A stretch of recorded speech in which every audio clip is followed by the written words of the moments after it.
A Nightmare on Elm Street Part 3 Dream Warriors was released in 1987, 2 years after Part 2, a movie that, although it was a box office success, didn't go down too well with fans at the time, and it was time to reshake the franchise. Wes Craven, the original creator, is back, this time as a co-writer, along with 2 other screenwriters, one of which went on to write The Shawshank Redemption, and the other one, not too sure what he done. But it's time to look at part 3 in the third part of the Beyond the Graves and Stars, Elm Street and Beyond. I'm joined by a friend of the pod, Sam Williamson, from the band Hope Ahead. Lot to talk about. This is going to be an exciting one. This is one of the most popular of the franchise. So let's get straight to it. Let's hit the trailer.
Elm Street Part 3.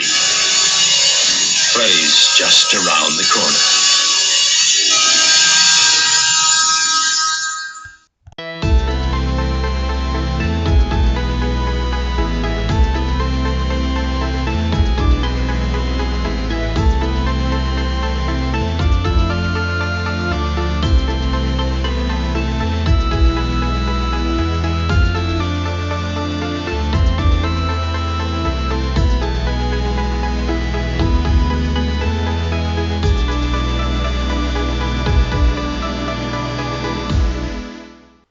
Thank you for joining me once again, Sam. You all right? I'm all good, mate. How are you? I'm all right. Day off work. Yes. It's my next week. Yes. And a massive Freddy Krueger fan, Nightmare on Elm Street. Yes. As I'm asking all my guests, what's your first memories of watching? Well, firstly, what was the first Nightmare on Elm Street film you saw? First Nightmare on Elm Street film I ever saw was Part 5. Funny enough, I started right at the end. I got it for Christmas. Cool. But I've had a long history with the Freddy films. I remember being younger, looking through a Guinness Book of World Records, and in that was a picture of Freddy Krueger. And I can't remember what the record was for. So if anybody knows, feel free to drop it in the comments. Yeah, that's it. But I remember talking to my dad about who's this guy, and he would tell me the story like of Freddy Krueger from what he knew. And it was just like he made it out to be the massive boogeyman that was like just absolutely terrifying and like would traumatize like generations of people. And I remember flicking through Sky one day, probably when I shouldn't have been doing it. Yeah. And I seeing On the Nightmare on Elm Street was on Sky 1 back in the day. And I remember seeing the scene just after Glenn died. Sorry, spoiler for that. Spoiler for a film made in 1980 something. Yeah. And I just remember flicking through that, and then that's the image that just burned into my head from the first time I ever saw something from Elm Street. Cool. When your dad told you that, do you think he was trying to put you off or just having a bit of a laugh? Bit of both, probably, to be fair. It was like, I don't want to keep watching all this stuff. Yeah. Oh, that's cool. So the first one you watched was the fifth one, which is one of the least popular ones. It's always got a special place in my heart, though. Yeah. I only got better, but there's got some memorable moments in this fifth one that have become quite iconic as well, like the superhero Super Freddy. Yeah, it's when he's gone full-blown cartoon character, isn't it, in that one? And there will be an episode on that soon, and I'm not sure what guest I've got for that. And unlike this one, I'm not struggling, but people aren't coming to me and go, can I do part 5? Whereas a few people came to me and said, can I do part 3? including yourself. I did. It is my favourite of the Elm Streets. That's why I've got you on. Yeah. So, do you remember your first viewing on this one? I remember from a I think it was a birthday, getting the whole box set of the Nightmare on Elm Street series. So I done a whole marathon one night, and I was just completely blown away with Part 3. Just from the effects to, I think it got the perfect blend of what Freddy is. The deeply, deeply menacing character, but also the quite comedic kind of quips to Freddy, the comedic kills. And I believe this is the first film where he's personalised the kills to each person individually. Yeah, that's the thing with this movie. It's like he takes what the person loves and uses it against them to kill them. Yes. In this movie, and I really like that. And it's when it's a creative kill, and when you rewatch it and you pick up on the things these guys are into. Yeah. That you really think, wow, this is something a bit different and a bit special. And of course, Freddy Krueger, he's still dark in this one. Well, he's dark and all, but still very dark. But more of that comedic element is coming through, and it's certainly got some of the most iconic lines in it. Yes. And it's you can see why this is a lot of people's favourite sequel. I believe it's Wes Craven's favourite as well. Yeah, and it's only one of 3 that he was involved with. Yes. And but should we talk about the people behind it as well, because it's directed by Chuck Russell, who this was his debut film directing. Starting off strong. Yes, and he produced a couple of things. Fair few things for this. The early 80s horror Hell Night, Dreamscape, and he also directed one of my favourite 80s dance comedies, Girls Just Want to Have Fun. And I actually had James Rowe, who's been on this, to talk about that movie on my old podcast, ACM's Mortal Cult, and he hated it. I didn't. I thought it was great. Great film. Have you seen it? I think so. Yeah, it's great. Not as good as this, though. No. But then Chuck Russell done this, and afterwards he done The Blob, and the remake of The Blob, which is, I think, a really good one. Yeah, I agree with you. That's hard to get hold of now in this country. I last time I saw it was at a film festival. They shoot it was a classic film. And then he done The Mask, was a big hit with Jim Carrey, and since done things like Scorpion King, and most recently done, I think it's a remake of the 80s movie Witchboard, that was released last year. I haven't seen it. The original Witchboard was quite good. But yeah, so he's mainly a horror director, but done sort of fantasy and stuff as well. He also done the Arnold Schwarzenegger film Eraser.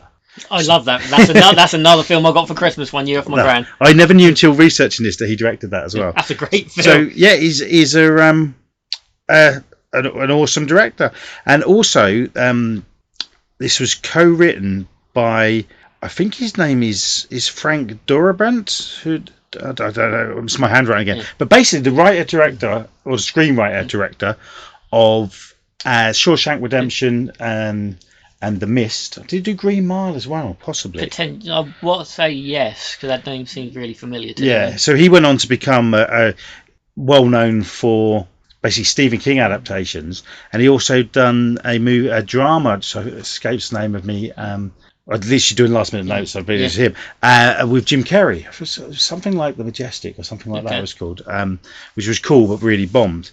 So some big names, but this is an early film for people who went on to do big things in horror, really.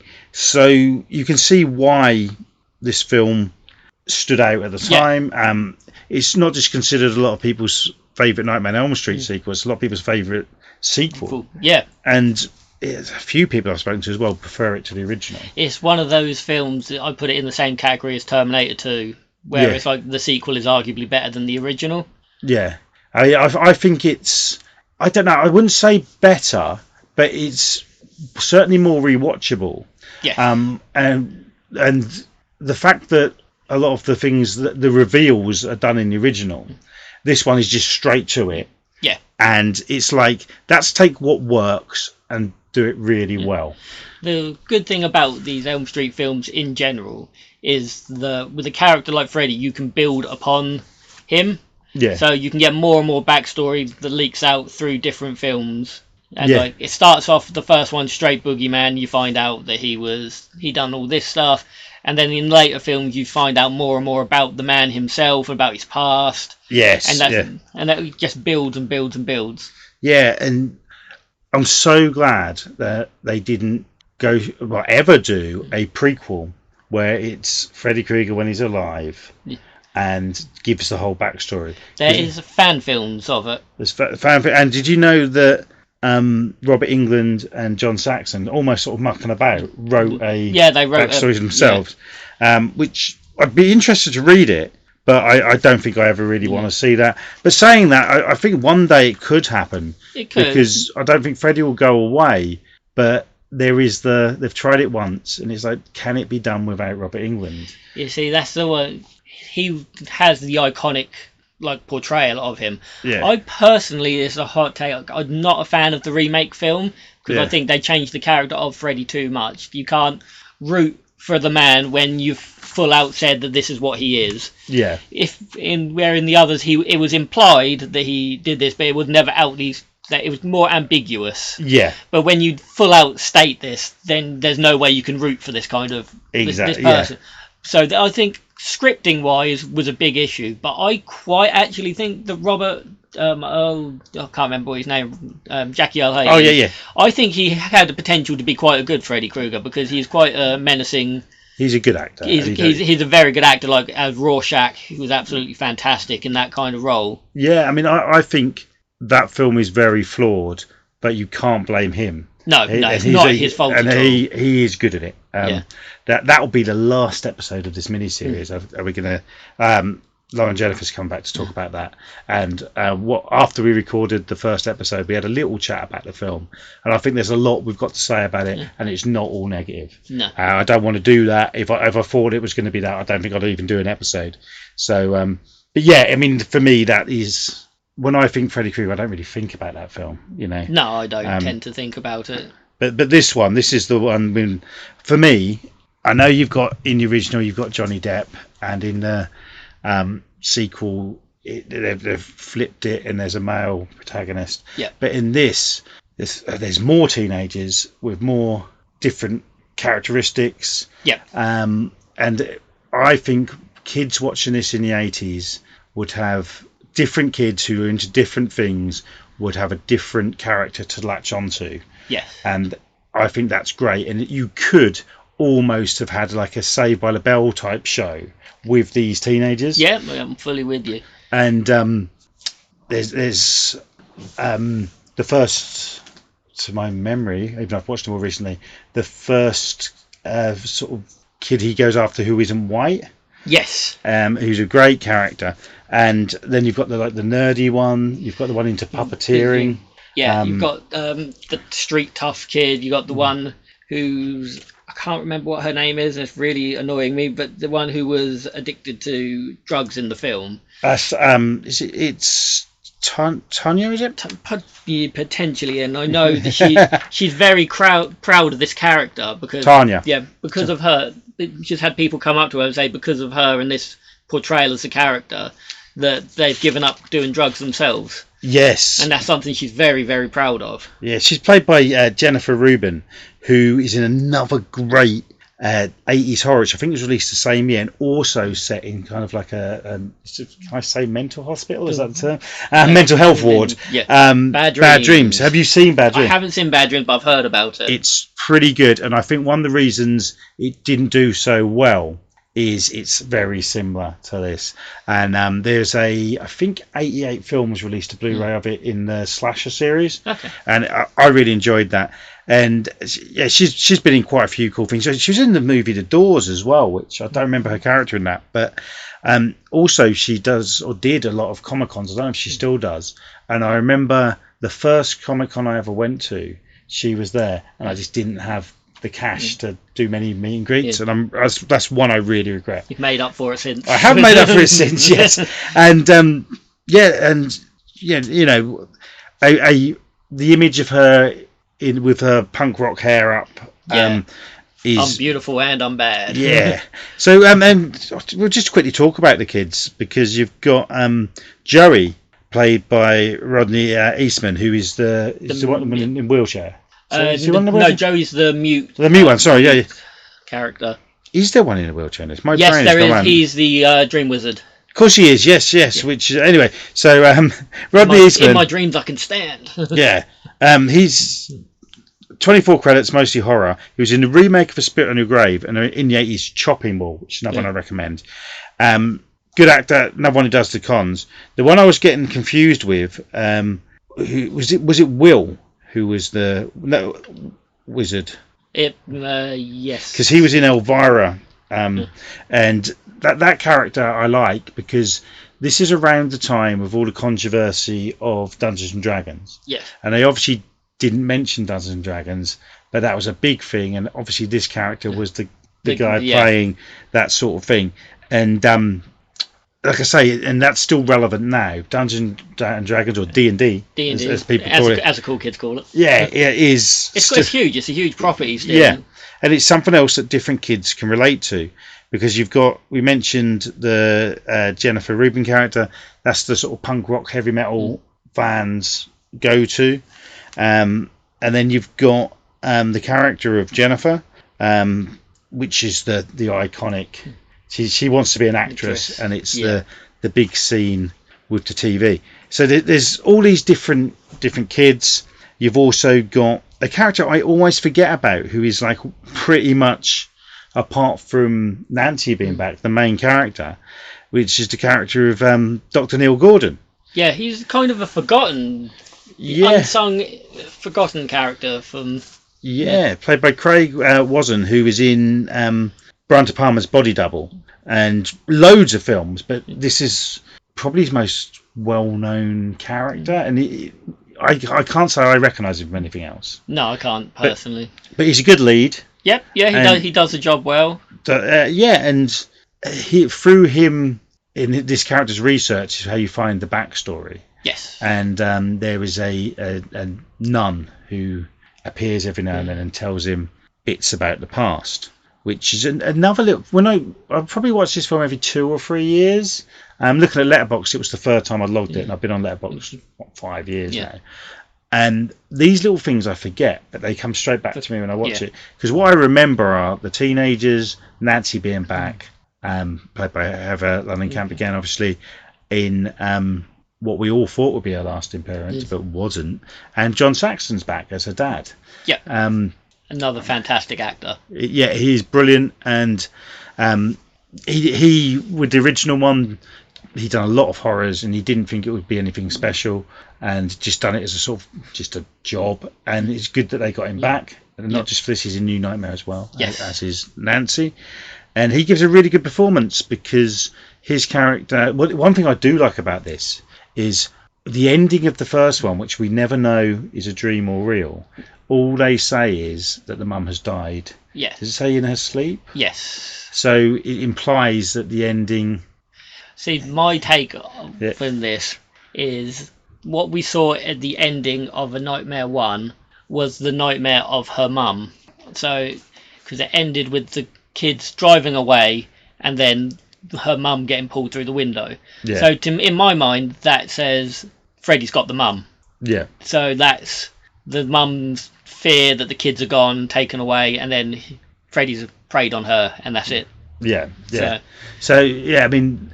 That's one that when I watch this, I see it as that end scene was the mum's dream. Yeah. So yeah, and that's cool. But you don't. It's not saying that's set in stone, so you can still make it's left up to interpretation. Yeah. Which is what I like about. Yeah.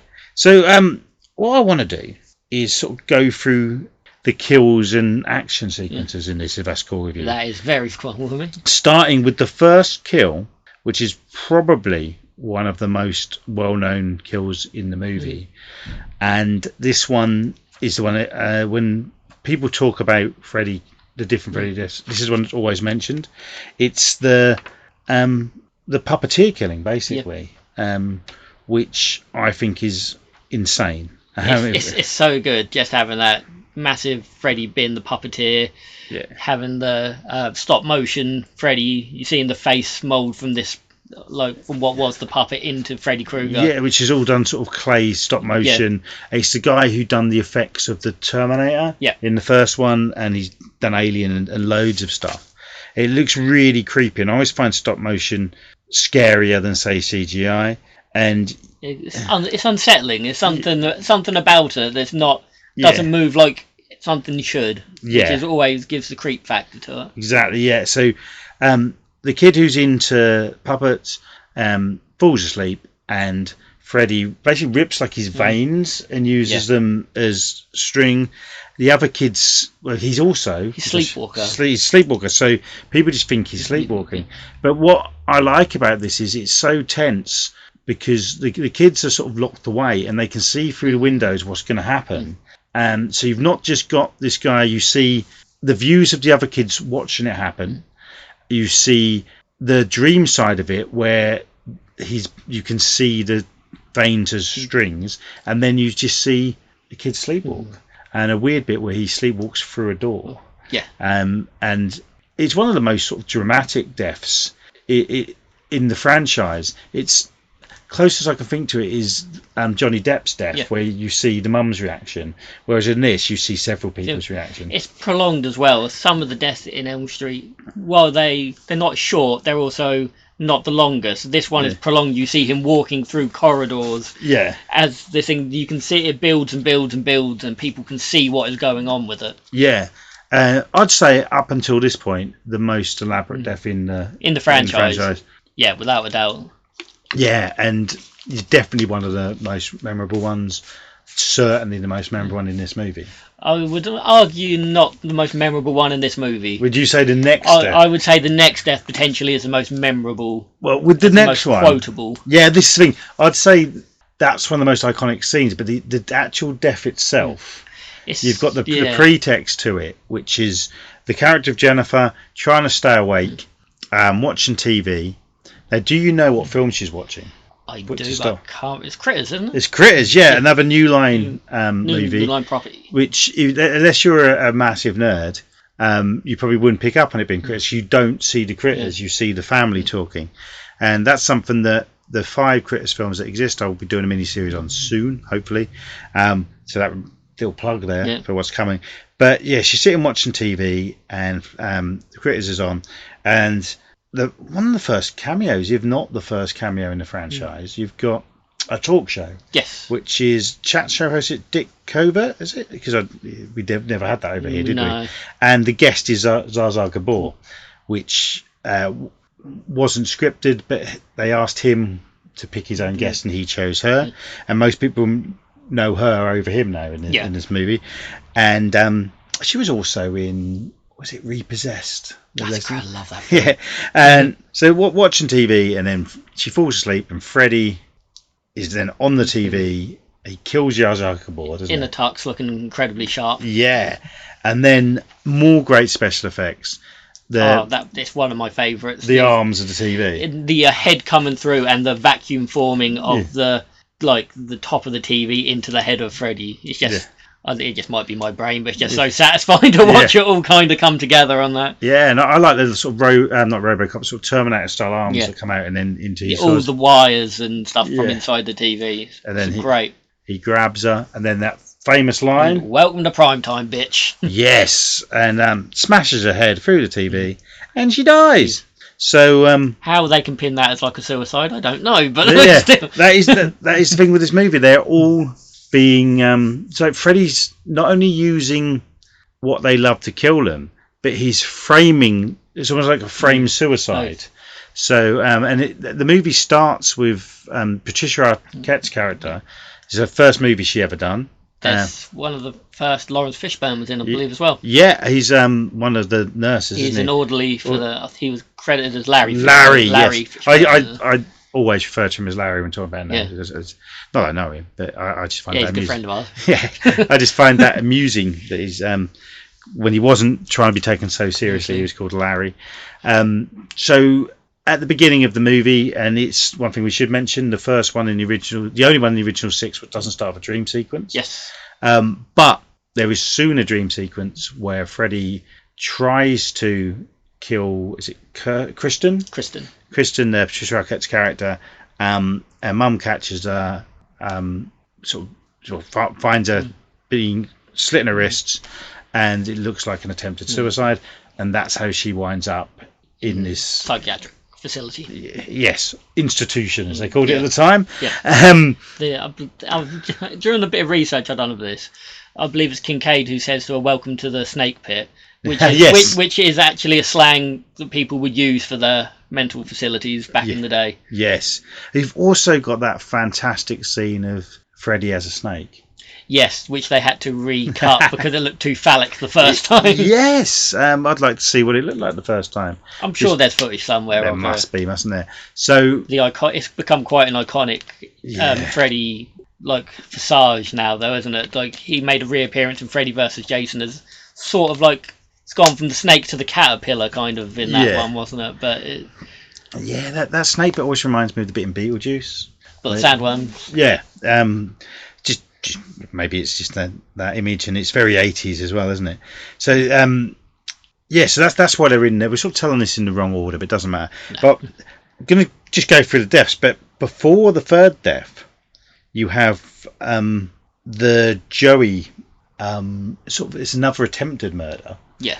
Where he's lured by a sexy nurse, and I think to my memory, now it's not the sort of thing I think about or concentrate on, but I think this might be the first topless scene in the franchise. I don't know if there's any. There's not in the first one. Not in the second. Don't think there is in the second. And Joey is attracted. First female topless scene for sure. Oh yes. For sure, there was male topless scenes in the second one, but that's very true. Yeah, and probably in the first because Johnny Depp's in it. But he likes this nurse, and he's lured. The nurse lured. Well, Freddy as the nurse, lures him, which is another bit of storytelling as well, because as the film's starting, you see this nurse taking quite a shining to Joey, and he gets interrupted by another. I don't know if he's a doctor or an orderly, but he's like, "I'll leave the kid alone and come and talk to me." And you see that Joey is attracted to her, and she's obviously got a lot of time for him, and is really nice to him, which is where Freddy can then lure him away. Yeah, it's what you like kills you, and he likes this nurse. Only there's a great scene where they kiss, and the mouths merge and the tongue. It's gross. And Freddy says the lines at one point, feeling tongue-tied, which is cool. Only, love a pun. Yeah. Only he doesn't die. He's put in a coma. Yes. Which is more for the plot later. And then the next death is the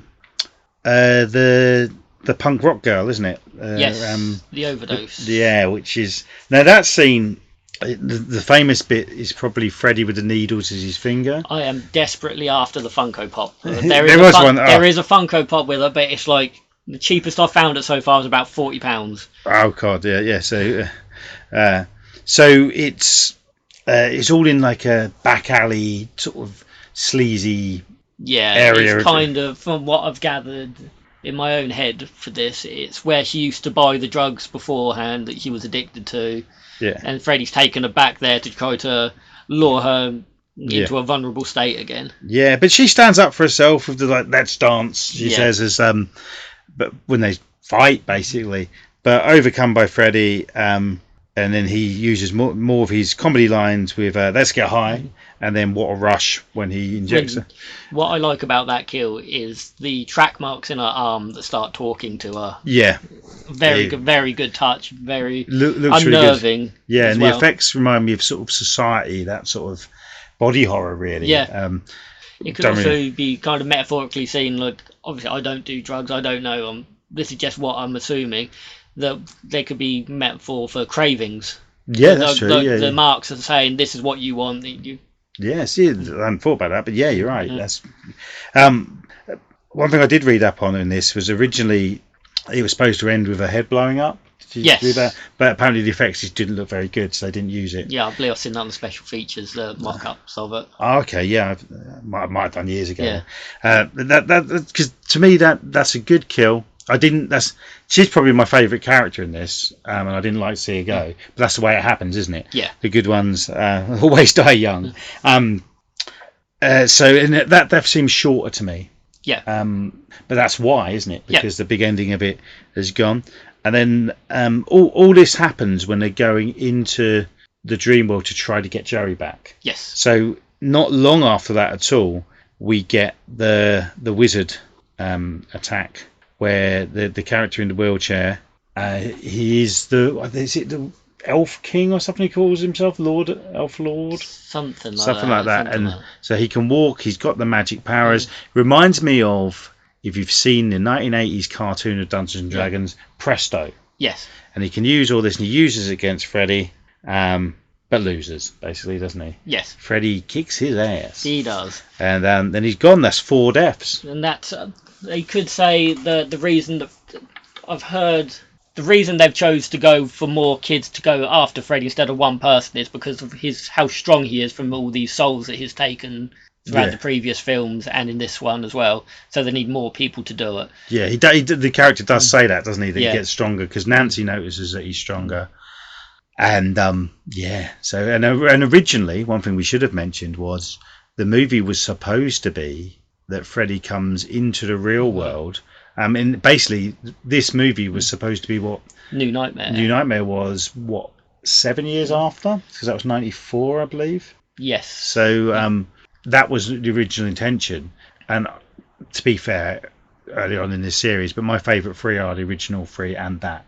Yeah. So I can now look at those 3 as the sort of Wes Craven Freddy trilogy. Yes. But I'm so glad we've got this middle one, because I'm not saying it's better than the original. I'm not saying it's better than New Nightmare, but it's certainly a lot more fun. Yes. It's the fun one. Yeah, it's more creative. It's where he gets the personality, and it's where he also gets first billed as Freddy. Yes. In the other films, he was just known as Fred. He was Fred Krueger. Fred Krueger. Yeah, and also there's so much more to. But let's talk about it. I mean, it's the first one with a well-known band doing a single for it. Yes. Which was Dokken. They're German, are they? I believe so. The German rock band who rule. I probably wouldn't have heard of them if it wasn't for this, but they were a band before this. They're still around now. Freddy hasn't got them yet. No, everything I've heard of them sounds like the Dream Warriors song. It's hard rock. They're probably not the most intelligent of people. I remember reading during COVID they put a gig on when everyone was supposed to wear masks and said not to bother. So hopefully, But I like musically. I like them. Yeah. And early on in the film, Jennifer Rubin's character's wearing a T-shirt of them. So yeah. And during the credits on, I think it was a DVD, or it might have been a DVD or VHS, you see the music video playing for it, which ends with Freddy waking up from a nightmare saying, "Who are these guys?" Yes, the video's cool. Is that on the Blu-ray?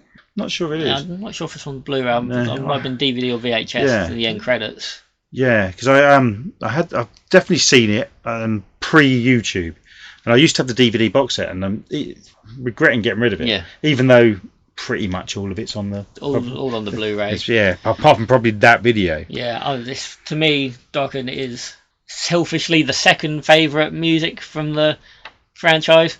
I've got to love the Fat Boys and Elm Street 5. That's Get Ready for Freddy. That's just a catchy tune. Another banger. And yeah, I looked up when doing the first 2 episodes. There's a lot of like cool songs on there. Yeah. But they're hard to get hold of now, and they're sort of not on. A lot of them aren't on Spotify and stuff. So I imagine it was like they just got smaller independent bands to use their music, so they didn't have to spend so much on the rights and stuff, which is good. Which is really cool. It's how being in a small independent band, that is like a dream. Yeah. So if anyone would like to direct a film and have Hope Ahead do a single for it, just let us know. Yes. But it reminds me of the Bill and Ted movies, the first 2 anyway. The first one, apart from Nelson, who used a different name, were small bands. I mean, Extreme went on to be big. And that first soundtrack, I think, is amazing. And the second movie, they got bigger, more established names. And I don't think the second soundtrack was as good. No. It was like these big acts used their B-sides. Yeah. Whereas when it's a small act, they've given their best song. And, shame. Did you hear my stomach go? I hope that didn't pick up on the microphone there, if it did. I really hope that they do remake Elm Street and they can message Hope Ahead, because we have a single called Up All Night. There we go. Was that written... That was not written for that reason, but we might as well dual purpose it. Yeah. Yes. And just going for the deaths, there's something I forgot. because there's a little bit of controversy between this and 4. Yes. Now, and it is in a dream of Kirsten's. Her mum dies. Freddy rips her head off. Yes. And You're such a disappointment. yeah, and then she's back because it's Lovely lady. the character of Elaine, played by Brooke Bundy, who we both met. We have lovely lady. Yeah, she's in a lot of movies, including around the same time she was in Explorers, also an acting coach. Yeah. Getting on now, but she was at a Comic-Con last year, and she, really friendly, loves it. So pleased to be there and talk to people. And she told us a story about this, didn't she? Yeah, because basically they was pointed out on set that she'd been killed in the last one. Yeah. And Robert Englund was just like, didn't he say just go, shut the fuck up, I think. stuff like that. Just go. But when you watch it, like I find she doesn't die because it's in someone else's dream, and once her head's been ripped off, she's talking. Yeah. So I take that as she didn't die. Yeah, I take it that was was just a dream. Yeah. That was a scare tactic from Freddy to get into Kristen's head. Yeah, and to be honest, she's not actually in that much of Part 4, is she? She's in quite a bit of this. Another parent who's drinking a lot as well, which from the opening scene, she's going on a date. That's potentially from the PTSD of what they did to Freddy. And this is a sort of running thing through the movies of the parents are just drinking to cope with their actions from murder. Basically. I'm going to say on record, justified or not. Still. I think it's justified. I mean, and also if they hadn't killed Freddy, we wouldn't have got these films. So good on them, you know. But yeah, that's nothing that people talk about. And that's my take on it. Is that she didn't die. Is that simple? So yeah, towards the end of I don't really need to talk about it yet. But this one's more fantasy than just horror, and. That was a trend in the late 80s as well, though, wasn't it? Leaning into more fantasy-related films during the horrors as well. Yeah, and I think it's to get away from, its rival at this period was Friday the 13th. Those two would never cross over and make any money on the match up, you know. But it was let's go this way to make it different. So it's not a big juxtaposition because before we've had the silent killers of Jason Voorhees, Michael Myers, which were the big competition. Then you have Freddy, which is like the polar opposite with the wisecracks. Yeah. The creative kills that are more than just stab and slash at them. Yeah. And I think adding that fantasy element makes it different, makes it stand out.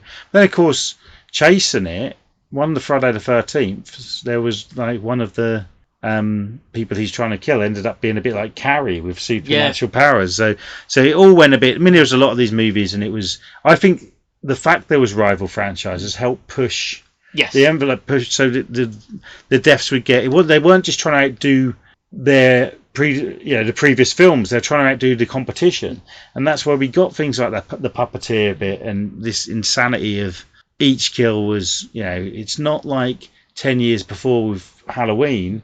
Which the first Halloween for me is a 5-star film. I love it, but it is just bloke with kitchen knife. Yes. Whereas, and even the later Halloweens, you watch the more recent trilogy. There's some pretty mental deaths in them. In the last one with the record player, there's some crazy stuff, and it's just it helped make it more entertaining for the sick viewer, us. Yeah. Harder work for the special effects guys, so it was really pushing everything. It pushed the envelope, but it inspired them to be better. Yeah, and people, a lot of people think these films are trashy, but they're wrong. They're wrong indeed. Very wrong. And a trashy film does not, to this day, still get, and here's the ratings, on, this is a bit low for this movie, I am going to say actually, I was sort of bigging it up, but on IMDb, 6.7 out of 10, 69% on Rotten Tomatoes, and 3.5 out of 5 on Letterboxd. So all about the same. It's all sort of that, nearly on 7 out of 10. But for me, I think it's a lot better film than that. I think it's an absolutely fantastic film. Yeah, and it's still done really well. It cost between 4.3 and 4.6 million, and it made 44.8 million. Yeah. I mean, that's really good. The original was 1.1 million, made 50-something million. Yeah. But that's the original. For a second sequel, I think that's really good. And you can see why they went on to do more, obviously. But I do think with this, it came out in 87, shot in 86. But this one, I do like the second one. And if you hear the podcast before this, I talk about with my guest Lee how I've grown to like it more and more I watch it. Yeah. But with this one, it wasn't made so quickly after, and they've obviously spent more time thinking about it, different ideas thrown in, and they've made the effort to get some of the original cast back, which is probably why the budget was higher. And it's not just another adventure of Freddy. Sounds wrong saying adventure, but you know what I mean. It's that ongoing Nancy story, and unfortunately, I mean, we do spoilers. Nancy dies. Yeah. But that almost sacrifices herself for the kids. Yeah. I mean, Heather Langenkamp is great in this. I think she's honestly phenomenal. Yeah, as is John Saxon. I think both of them. They both die, don't they? Both characters die. Does John Saxon die in this one, or is it the fourth one he dies? I think he dies in this, doesn't he? He might do. He gets a thing put through him. Yeah. I think if I'm wrong, I'll have to watch it again and find out. Oh, shame that one. Yeah. But it's like the closing of those characters, and then I think it was intended for Kirsten to go on and be the next, the next Nancy, because that character is in 4. Yeah. But Patricia Arquette went on to bigger things. I believe there was conflict with the series Medium. Was that early? When did Medium start? Because I thought the Medium was 90s, but she definitely something. She went on to become a film star before Medium, I think, because she was in like True Romance and stuff. So she was offered bigger roles. So I think that changed, and they got rid of her, and then Alice took over. Became the next final girl. In 4 and 5, wasn't it? 4 and 5. Yeah. But you have got the character and there's another surviving character, isn't there? Kincaid. Yeah, he's in the 4th one for a bit. Yeah. Him and Joey are in the 4th one. Yeah. You was going to mention the story of him in his audition. Yes, it's the great story of how the guy who played Kincaid got the role. He didn't originally want to go for it, but he was talked around by his agent to go and audition for it. So he turns up, and it's torrential rain, apparently. And they go into the room, and he's in a bad mood, and the director says, just do what you want, and he just proceeds to scream, apparently, fuck you at the director, and just go off on him.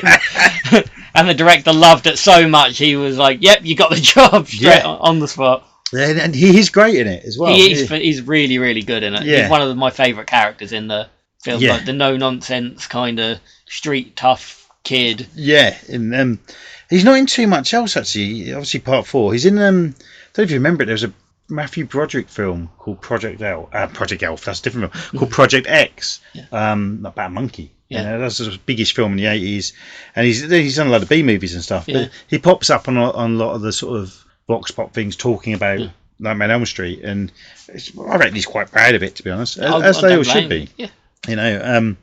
But what else was I going to mention? The actor who played I forget the Will. Is it Will?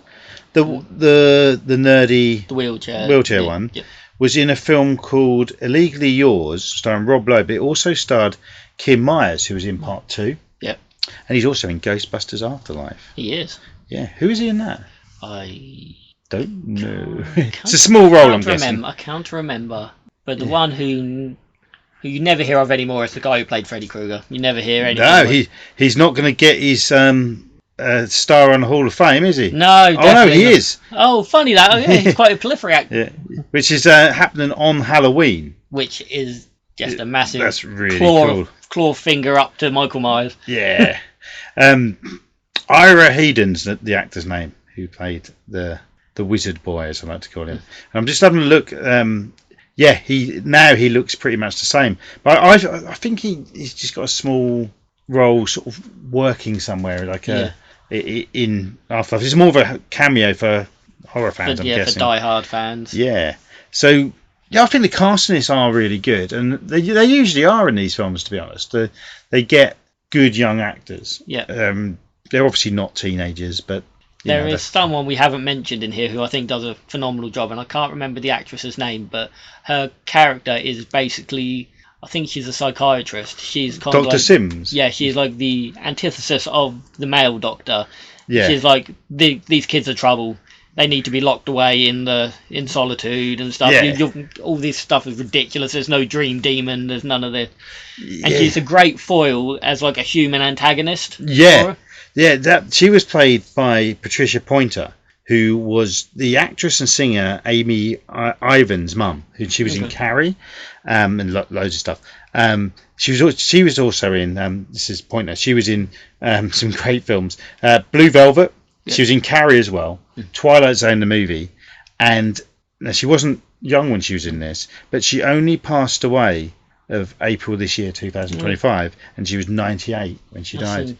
And yeah, I like that character because, like you say, it is that, because you got to think the character of Dr. Gordon is going off doing these crazy things, and she's like railing him in, because he almost turns into like Mulder from the X-Files, and he isn't doing his job. He's just trying to crack this case, and and it from the outside, stop being insane yourself.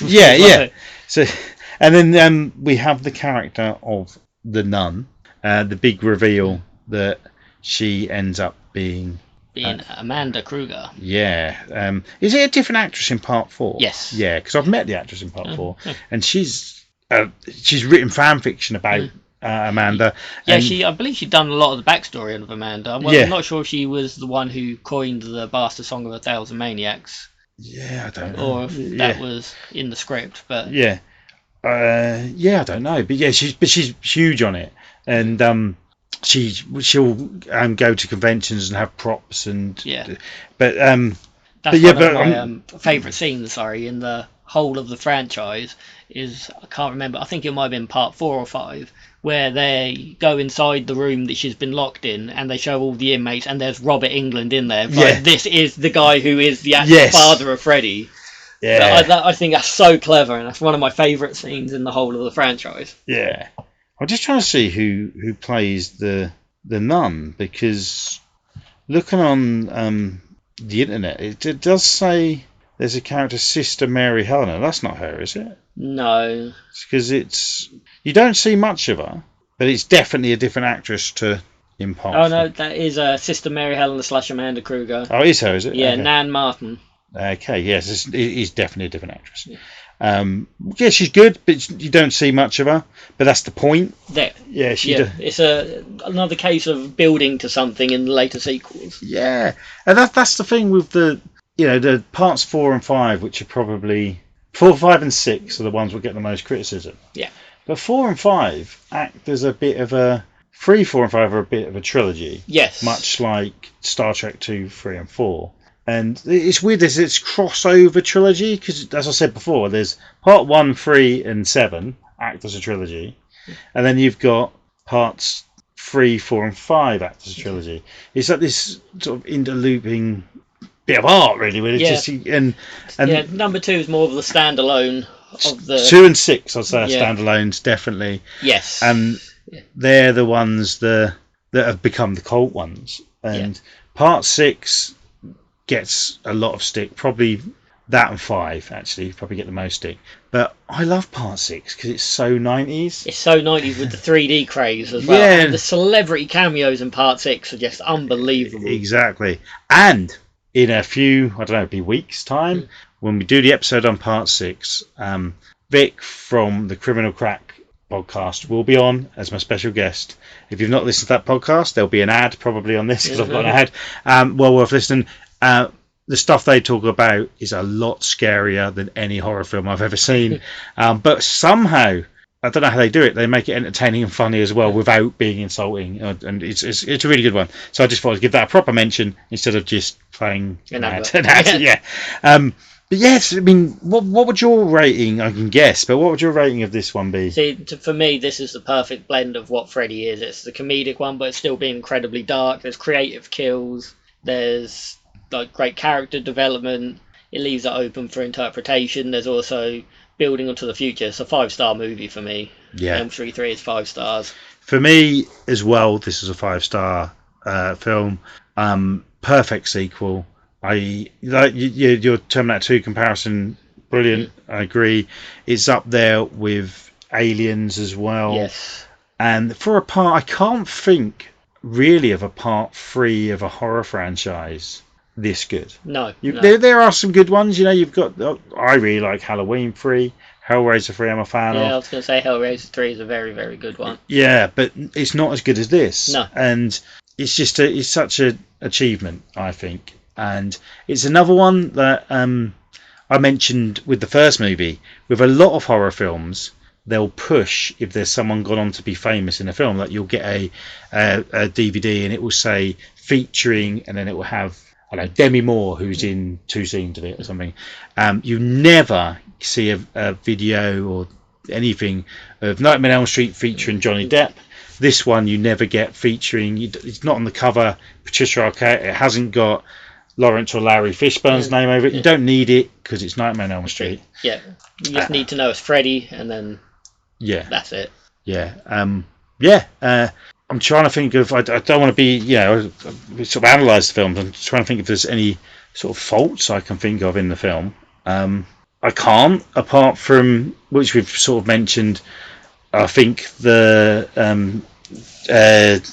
Jennifer Rubin's character's killing is a bit short, but we know why. Yeah. I think it's paced really well. It doesn't dip at any point, and the slower bits are very good for story development. Yeah. And if you're a gore fan, it's quite relentless. Not that there's only sort of 4 kills, or 4 teenager kills, isn't there? And then you've got the death of Nancy and stuff at the end. But then you've got things like Joey and when he's captured and tongues going around his wrists, and so there's hovering above the abyss. There's gore without killings as well in this one, which I think is really cool. Yeah, there are generally frightening bits in it. Yeah, it's frightening and fun, which is what the Nightmare on Elm Street franchise has always been. But with this, it is. They've got all they've taken the things that work and turned it up a notch. Yes. And the only actually a little criticism, I suppose, but it's because that it'd be harder for them to do. That it is like they've totally ignored part 2. Yeah. But later on in the franchise, they ignore other films, but also the fact they've ignored it doesn't mean it is not in the same world or universe. No, it's just Freddy's gone to a different part of it. I believe this film was set 6 years after part 1 and a year after part 2. Okay, yeah, because there is that 5 years. Yeah. Which makes sense because Nancy's gone from being 15 to being an intern at this hospital, hasn't she? Yes. So she'd now be 21. Yeah. So that does kind of track for. Yeah. She only looks 3 years older. Yeah. But yeah, that's an interesting thing with the franchise, how they do push it that further forward. So would that mean that these films are set slightly in the future, or that the other one was set in the past, or does it not matter? I don't think it really matters, the time scale. I think it's quite quintessentially 80s. Yeah, so kind of. Because if we had Ian Pointer on, who he's really into his time travel movies, he'd probably have a theory on this, and I'll ask him, because hopefully I'll get him on one of these episodes and see what he thinks of that. And if he's listening, he can comment. So I mean, this is a good one, and I don't know, it's a lot of people say it's all downhill from here, but I don't know. I think this is the benchmark. The quality of this movie is seen again. Yes, I would say certainly in the other Wes Craven related one, and plot wise the others might not be as good, but they still push it with the kills. Yeah. So there's still lots to talk about. But I do want to say as well that last weekend we both went to a Video Nasties. We did. Marathon. Now, after sitting through, we watched 6 Video Nasties on the big screen back to back. Is it nice to watch something light like Nightmare on Elm Street after that? Yeah. Which is. I mean, yeah, some of the films we watched were like. Yeah, I mean, it's mad that when it comes to horror, I mean, these movies when we were really young would have scared the hell out of us, but now they're a light relief to some of the other stuff. Yeah.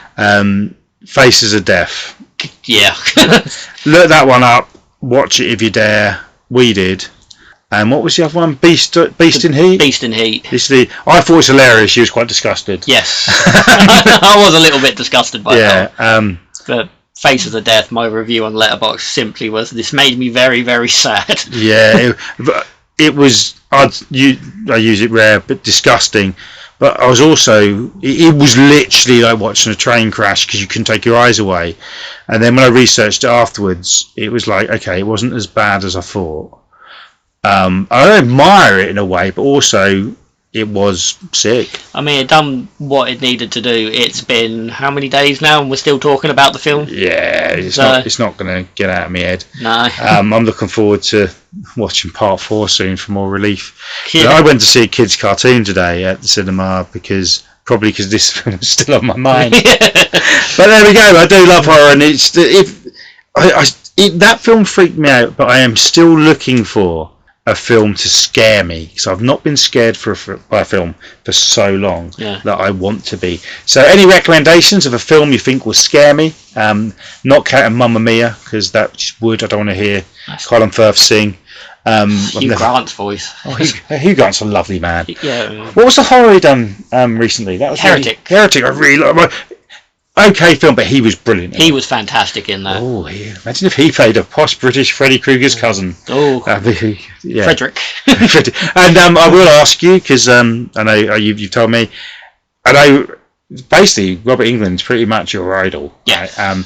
But you've got someone who you think could do the role, yeah? Yes, I have.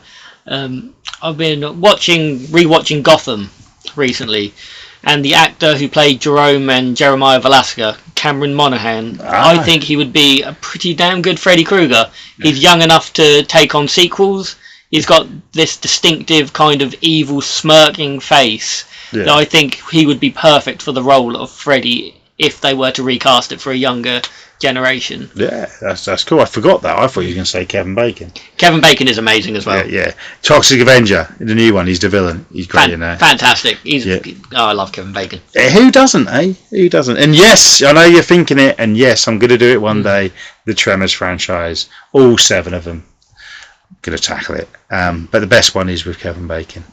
So, anything else you want to add about your love for the Nightmare on Elm Street franchise and or this film?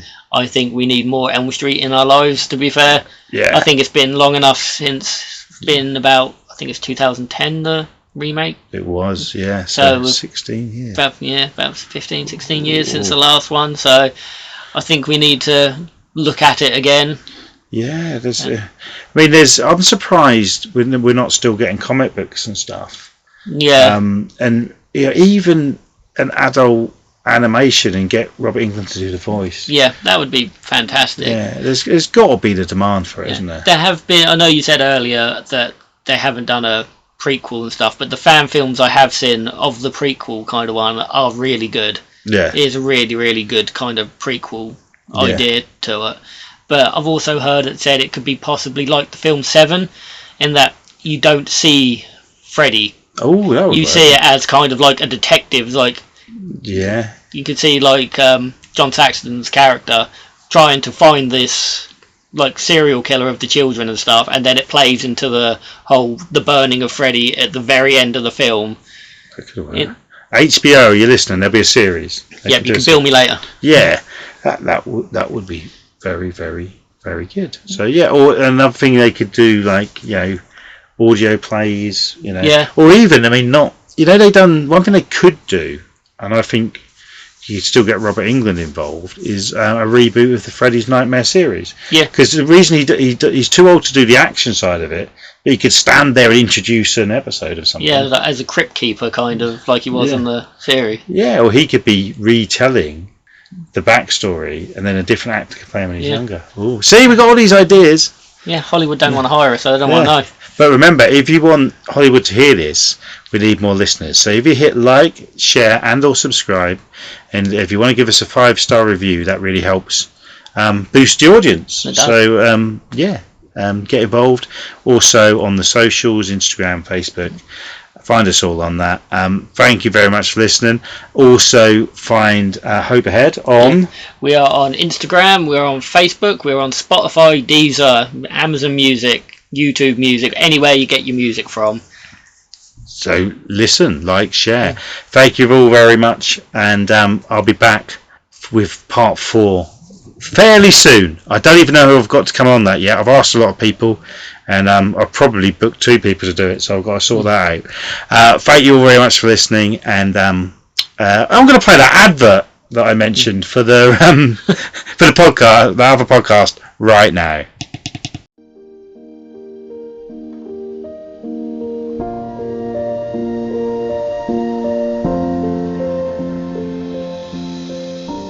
Hi, I'm Jem. And I'm Victoria. And we are childhood best friends with a true crime podcast called The Criminal Crack. During each episode, one of us presents a true crime case to the other. And the listener has no idea what the case will be. So every reaction, question and twisted theory you hear is genuine and off the cuff. So join us fortnightly on the platform of your choice. And find us on Facebook, Instagram and TikTok by searching at The Criminal Crack. Bye-bye! Keep on trucking.